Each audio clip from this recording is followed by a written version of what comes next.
Maraming lugar sa Mindanao ang apektado ng ulang dala ng habagat na pinalakas ng Bagyong Isang, kung saan matinding baha rin ang naranasan sa iba't ibang lugar. Yan ang ulat ni JC Aliponga ng PTV Davao.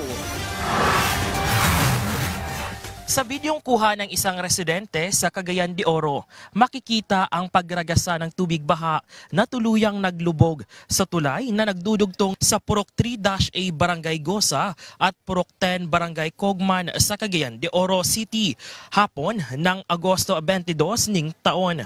Ayon sa mga otoridad, wala namang naitalang nasawi o nasugatan sa insidente. Sa parehong araw, nakaranas din ng matinding pagbaha ang Barangay Pora sa Dato Bla, Tisinsuat, Maguindanao matapos umapaw ang tubig sa Solong Creek na nagresulta sa pagkaanod ng isang sasakyan.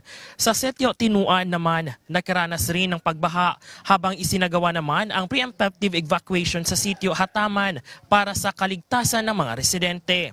Tumaas din ang level ng tubig baha sa Barangay Panansaran habang parehong binabantayan ang Matuber at Tubuan River na lumalaki rin ang agos ng tubig.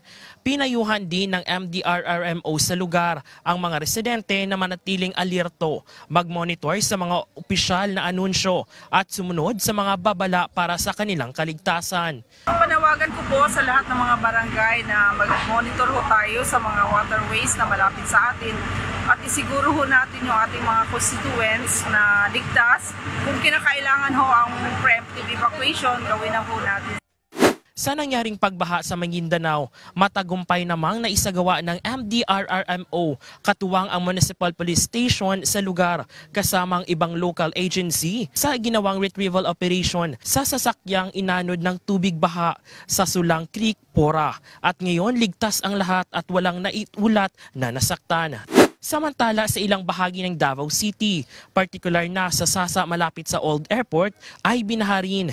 Makikita sa mga larawan na ibinahagi ng mga residente na abot tuhod ang baha dahilan para mahirapan ang mga commuters sa kanilang biyahe.